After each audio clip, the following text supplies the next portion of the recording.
Hello everyone, my name is Link, and I'll be doing a build overview guide on Guardian, March of the Legion, R stacking Exsanguinate. The way Exsanguinate works, to give you guys a quick overview, is it's a physical damage over time dealing spell. And it kind of looks like this. I'm using it in conjunction with Corrupting Fever, which is a buff that allows me to apply Corrupted Blood on enemies.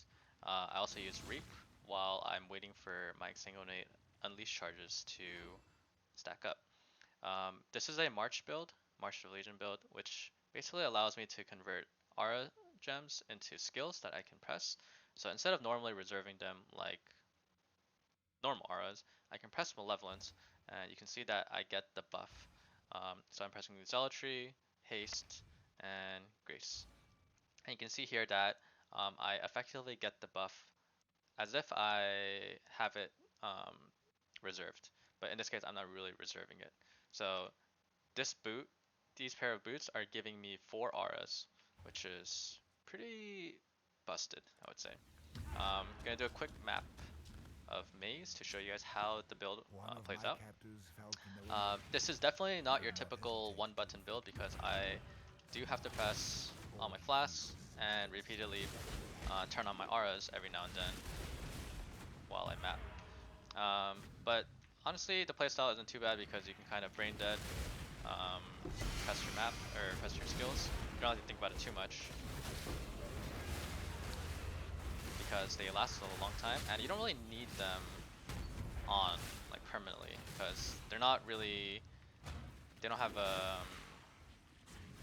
they're not really providing defenses except Grace, but Grace is just a supplement compared to your main defense, which is your aura or your determination aura.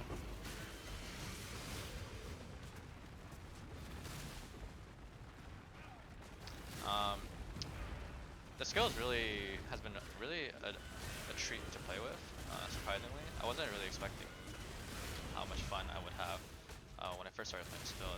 It pretty much plays like an arc build because of how it changed and how far it goes. I also really like how the skills MTX looks.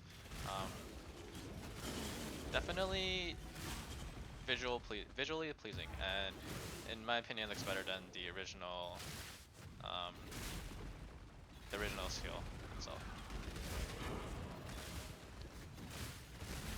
Quite conveniently, I got a retry through. This is kind of how my build plays out actually when I have Torrent's Reclamation on. So running through and making quick work. Versus bosses, I do a quick gem swap where I drop Chain and I add Pride. I must have time to gather.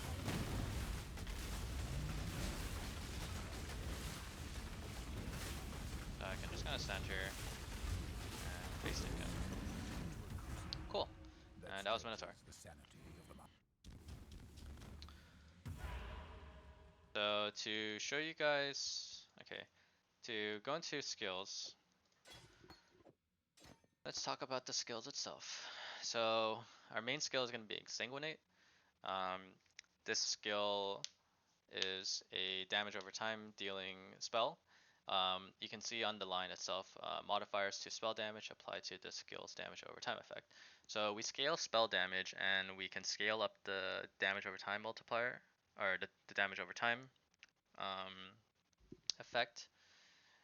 And it also stacks 3 times on an enemy. So it kind of looks like this. Here we're using Unleash so that we can get instant 3 stacks. If you don't use Unleash, it kind of looks like this. So you can see how there's less of it. But then when you use Unleash, that's where the whole barrage pretty much comes from. Gems for Exsanguinate are going to be Controlled Destruction to scale the spell damage. Chain while we map. Swift Affliction for single target, so this is a gem swap. We have Brutality because it's a physical damage spell, and this scales the physical damage the most. Cruelty, which gives us the Cruelty buff, and basically it allows us to do up to 40% more damage over time based on the amount of damage in the hit which grants it. In conjunction to Exsanguinate, we use Reap and Corrupting Fever. So Corrupting Fever is just a buff that we press at the beginning of the map, and it'll stay on for pretty much the entire map, because it lasts for 14 seconds, and it refreshes every time we hit something while we use life, which is Exsanguinate and Reap. Corrupting Fever basically just applies Corrupting Blood debuff on enemies you hit, um, adding and stacking on top of our Exsanguinate dot damage. And then Reap looks like this. We use Reap because while our Exsanguinate is charging up Unleash, we can press Reap. Um, so we just get an additional like damage, side damage. And our support gems for this is going to be Efficacy and Brutality. So scaling the skill effect duration so that we can have those longer. Um, I keep wanting to call it bleed, but it's not a pure bleed because this one is just physical damage over time multiplier. Corrupting Fever is a bleed with the Corrupting Blood debuff, but then there's also physical damage over time. So it's a little bit confusing, but yeah. um, so going into my other gems, so I'm gonna go over what I use. So for my Q, it's Flame Dash. This is our main movement spell, which is attached with Arcane Surge. We have Malevolence, Zealotry, Haste, and Grace. So these are socketed into our boots, and this is attached to the Blessings support that comes from the boots. I also use Pride, and I usually swap it out with either Grace or Haste depending on what I'm doing. And Pride is going to give us 43% more damage while we're in close proximity with them. So pretty good. Also, I have Molten Shell and Vol Molten Shell. So Vol Molten Shell for bosses if I want to face tank, or if I'm doing something rippy during the map, so maybe like a Legion or like a Blight boss, or a Metamorph. And then we have cast 1 damage, so we can automate that part. We have War Banner, so we get Adrenaline every once in a while versus map bosses, scary stuff. And then we also get the natural nearby enemies take 12% increased physical damage bonus. We also have Flesh and Stone and Determination socketed into our helmet. So our Determ is giving us, let's see, what is that, like 29k armor? So that's going to boost us up to about 54k with our flasks popped, which is pretty good. And then lastly we have Herald of Purity, which is going to allow us to proc the Guardian Ascendancy, as well as give us some minions to help us tank. Herald of Purity is actually pretty convenient to have while you map, because they're going to be sort of like the enemies, or the mobs will be focusing Herald of Purity, and the Herald of Purity will be drawing aggro from them. And it allows us to also proc our Raiding Crusade, so which I'll talk about that in a sec.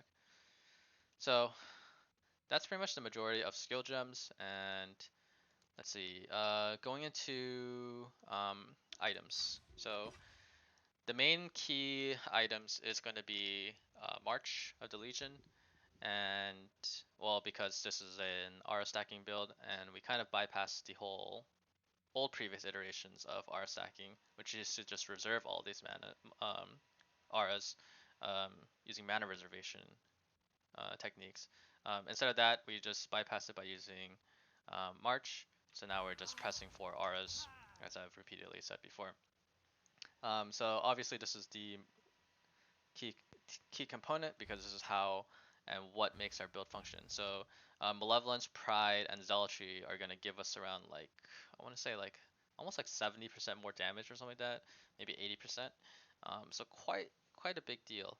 And then Haste as well and Grace gives us evasion rating too. So you can see how my evasion rating is at 19, and proccing it goes up to like 4k, 4.7k.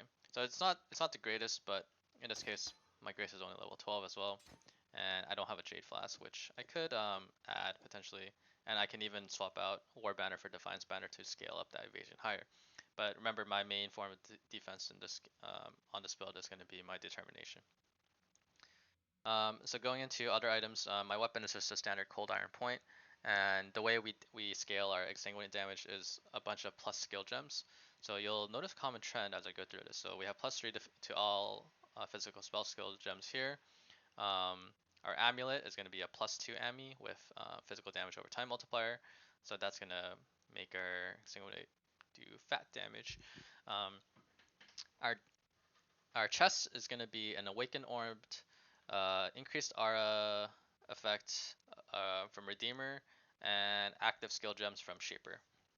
So that's going to give us a +1, another +1 to Exsanguinate that's socketed, and then we also have the increased aura effect, which we'll be trying to get as much of because we have so many auras in this build. And if we go into UI, oh, are all the auras on? Yeah. So you can see here I have like 1, 2, 3, 4, 5, 6, 7, 8, 9, like almost like 9 auras or so, right? So my helmet is going to be a Crown of the Inward Eye because we're going to be making use of armor and energy shield, as well as it gives us good life. It's a very cheap helmet that gives us a ton of damage because we get to utilize transfiguration of soul, body, and mind, all three of them pretty well. Our shield is going to be Aegis Aurora. Pretty simple shield, straightforward. It's going to replenish our energy shield by 2% of armor when you block, and 2% of 54k is a lot. And then it also gives us some nice max cold res, as well as a ton of armor and a ton of energy shield. So very good shield for just equipping it. And it's not like you have to craft anything too, right? So already like this build is using 1, 2, 3, 4 uniques, and these 4 uniques are, I'd say, very cheap. Probably at most like an exalt. Aegis Aurora is probably 4 or 5 exalts on hardcore, but I think it's pretty cheap on softcore.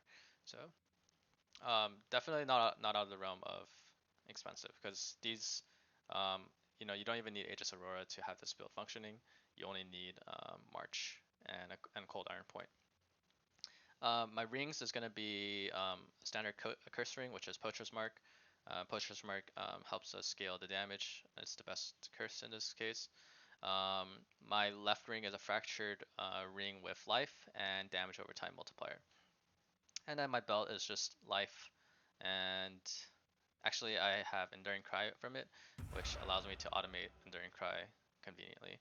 And then my gloves is going to be physical damage over time multiplier with Culling Strike awakened onto it. So pretty standard overall gear. You're just looking for life on res on your jewelry and gloves, and then you're adding in damage whenever you can using different techniques. Going over the Ascendancy, so this is a Guardian. Guardian, I go Harmony of Purpose, so we get endurance charges, power charges, and frenzy charges when you hit. So this is how we're going to sustain all of our charges, and we do make use of all three, including power.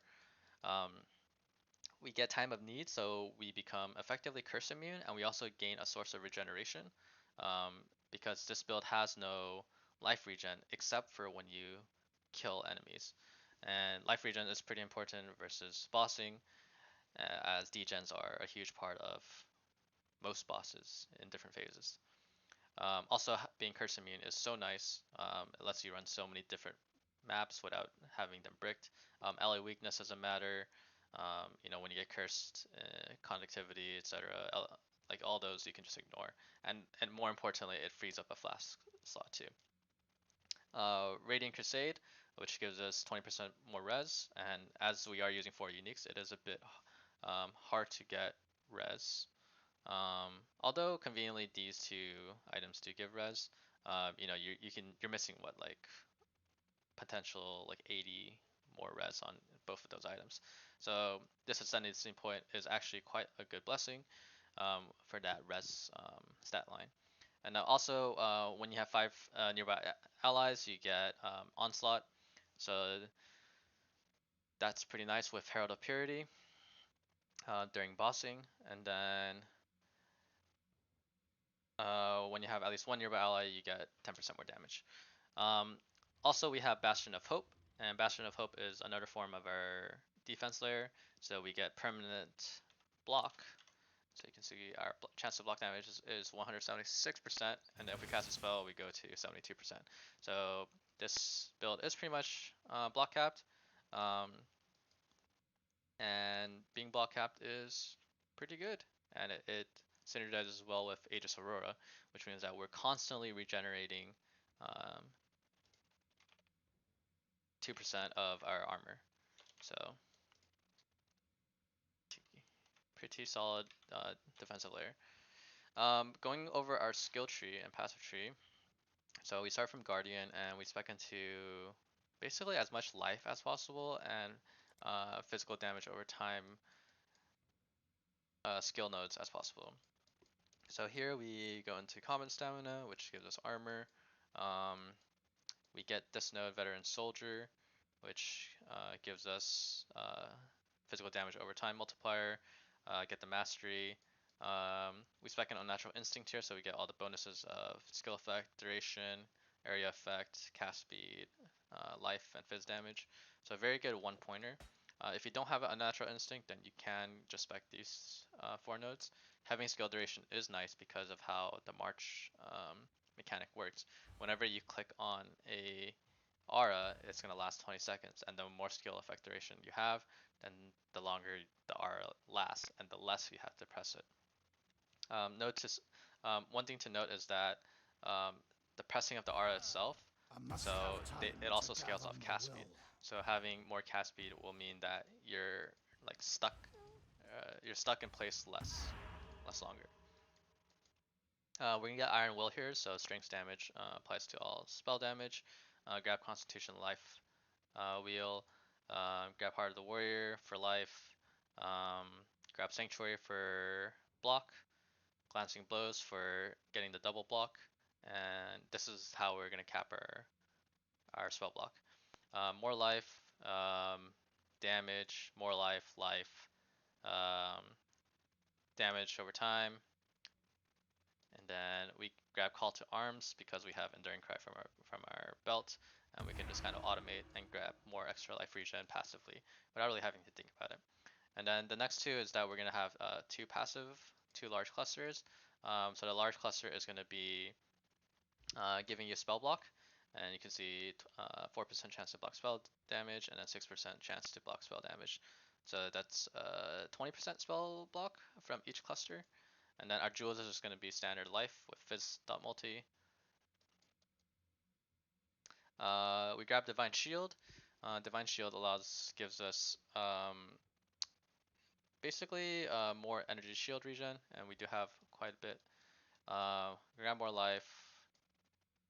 Grab Sovereignty for our reservation. More life.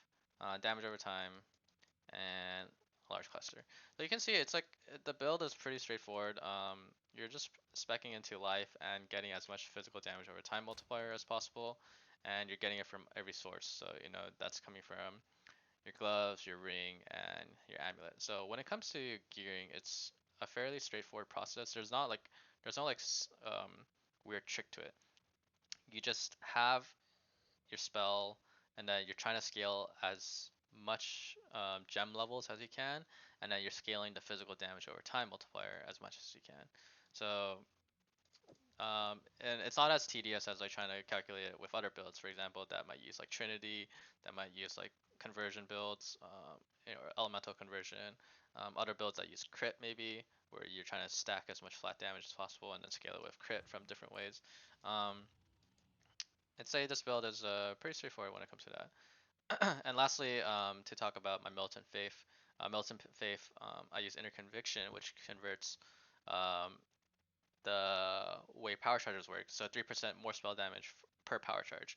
So I'm going to be gaining 9% more spell damage from 3 power charges, and then I use 2 minimum frenzy charges to always have my frenzy charges. And I get the second minimum frenzy from here. And then hopefully I'll get that third one from a ring suffix at some point. So yep, that's pretty much the passive tree guide and ascendancy.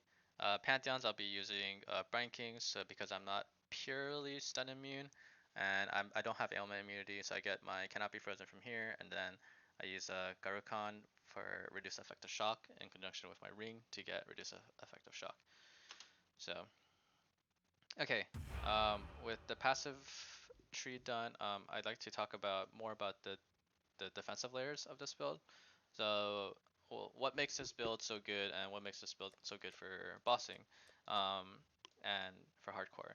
So just in hideout I already have 40k armor, and if I press my flask, then I have 54k armor. So if having 54k armor basically means that physical damage is not going to kill you at all. It's gonna be very hard. And even just running around and not even having your flask up, having 40k armor means that you're pretty much safe from every single one shot in the game, minus maybe um, like I an Elder must have Slam or time to gather my will. something, maybe like a Drox Slam. But with like Vol Molten Shell up and Molten Shell, pretty and a pretty sizable life pool, pretty unlikely you're gonna get one shot from physical damage. And generally, I'd say that physical damage is the number one killer during mapping, which means that if you have high physical damage mitigation, um, you'll be safe during mapping for the most part, unless you just run into some stupid spell. But spells are all dodgeable and avoidable. And because spells are definitely a thing that we might run into every now and then, we do cap it with glancing blows. So you can see here that we have max attack block, and then even if the attack was to not get blocked, we have high armor to mitigate that. And then for spell damage, we also have max spell block. And every time we take um, damage from any source, we're also replenishing it. Um, we're replenishing our energy shield by 2% immediately. So extremely good source of sustain. Also, when you kill mobs, and you have seen the damage of this build, we're getting life gain on hit, or sorry, life gain on kill from this node here. So recover 2% of life on kill if you've spent life recently. So very good source of regen, and very unlikely for us to die to anything while we map. So mapping is pretty much covered at this point. We also have haste, which gives us mobility from movement speed, and we also have grace, which gives us some extra evasion. So we're evading, and we have good movement speed to be able to dodge and react to things. And we also have flame dash to um, react accordingly. So another main form of defense is that because we are a spell um, character, we don't have to necessarily be up close to enemies or bosses. We can just exsanguinate them from far away. And another really good undervalued part is that because we are Unleash, we don't necessarily have to be um, constantly standing still and like holding right click to do damage. Like, we can just walk around and then you know unleash once and then walk around some more. And since it is a damage over time dealing spell, um, you're not necessarily forced into standing in one spot to do damage, unlike other builds. So very good. You can take your time and pretty much position well. Focus on positioning while you're doing damage every now and then. When it comes to our res, our elemental damage mitigation is a bit weak. You can see that um, I'm actually not capped on lightning res, but I need endurance charges. But our res goes up to 76, 80, and 76. So um, I'd say having high cold res is probably the most important because of endgame bosses like Shaper and Elder. And then Awakener is kind of Awakener and Maven don't really matter once you have spell block, so not too worried about those guys. And then I think doing really hard juiced up maps might be worrisome. For example, like Delirium 5 maps with uh, I don't know, a ton of mods, because at that point, when you only have like 76 mitigation on fire and cold and lightning, then that does get kind of spooky. Um, so that is something to keep in mind. We also have life regen, so you can see how my life regen spikes up to 2.1k, and then with Enduring Cry it also spikes up to 2.1k every now and then too. So every like every like 4 seconds, I believe, I'm regenerating 30% of my life, right? Yeah, every 4 seconds I'm regenerating 30% of my life, and then every 8 seconds as well, I'm also regenerating 30% of my life too. So pretty good uptime when it comes to having life regen, even though we don't have life leech of any of that sort. Uh, yeah, and honestly, there's even more defensive layers I could add. For example, I can drop like haste and grace, and I can add pride, which gives us a lot of damage. And then, well, pride's not a defensive option, but my third slot or my fourth slot is always optional. So I can add like Tempest Shield for more spell block, and maybe I can even drop Glancing Blows altogether, and then I gain pure immunity to shock. Another thing I can do is I can add purities depending on which boss I'm fighting. So I can add like Purity of Fire, Period of Ice if I'm fighting versus Uber Elder, Period of Lightning if I'm fighting some Lightning boss. So a lot of flexibility here when it comes to which gem I want to put in. I can even put in like, um, I can even move Determination here and then get more aura effect from that, um, and then just move Skitterbots into here so I get chill and shock effect. And that might be like a giant source of damage because now I'm getting chill and shock. So a lot of flexibility depending on what you're doing and which content you're doing, and I'd say that's what makes this build so strong. Um, and my POB DPS, if I'm to look at it right now, is so I'll show you guys how to import and do damage or calculate damage in POB. So Exsanguinate stacks are going to be 3. We go to config, we're going to take power charges, we're going to have 2 frenzy charges, endurance charges are max, maximum unleash charges, we do have onslaught, we're going to have 4 allies, because of Herald of Purity. Have you been hit recently? Blocked? Yep, yep, yep. We're going to click on Shaper Guardian. The boss is going to be unnerved, and I think none of these matter. Okay, and then another thing you have to do is drop Val Haste and drop Grace because we're not gonna have Grace equipped versus bosses. We're gonna have Pride in, Pride on max effect, and then for some reason, Poacher's Mark doesn't get registered in from the ring itself, so you have to add it in here. So another 8 right there. We're gonna go into Reap and Crafting Fever, including full DPS, as well as Exsanguinate, including full DPS. We're going to drop Chain because we don't use that, and we use Awaken Swift Affliction, and currently it's at level 20. And then, yeah, so you can see, I think that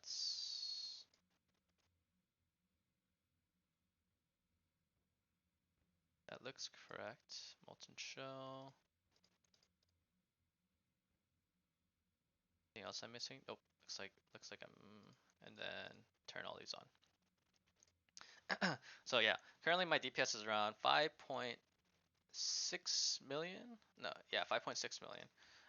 So pretty good for considering all the defenses I have, and frankly, I am missing a lot more um, survivability. For example, like my chest, it has 0 life. My Ami, it has 0 life.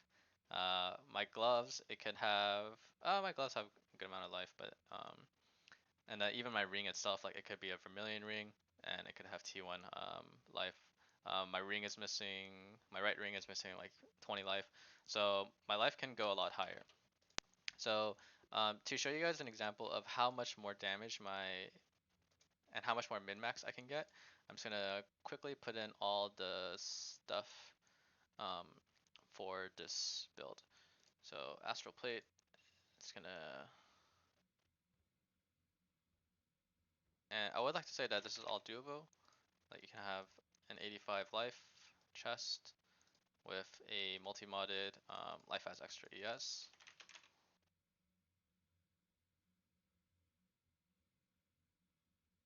So my life is already at 7k and my energy shield is at 2.1k. So that's just from the chest itself, which is completely doable. So you're looking at around like a 9k EHP build, and then if you look at the calculations itself, assuming 5,000 hit damage, you can see that our EHP for pretty much most of the elements is pretty high. We're at around 168k and then 130k for um, the elements. And chaos damage you don't have to worry about too much. Okay, So I'm actually going to stop here because I'll be going into the whole crafting and min-maxing guide of this build in a separate video. And yeah, I just don't want to make this video out to be too long. And I'd rather talk about how I crafted my gear in a separate video. So thanks for watching. I hope you guys learned something. And if you guys do try out this build, let me know how it goes. And feel free to ask me any questions on my YouTube or just message me in game. Cool. Thanks. Bye.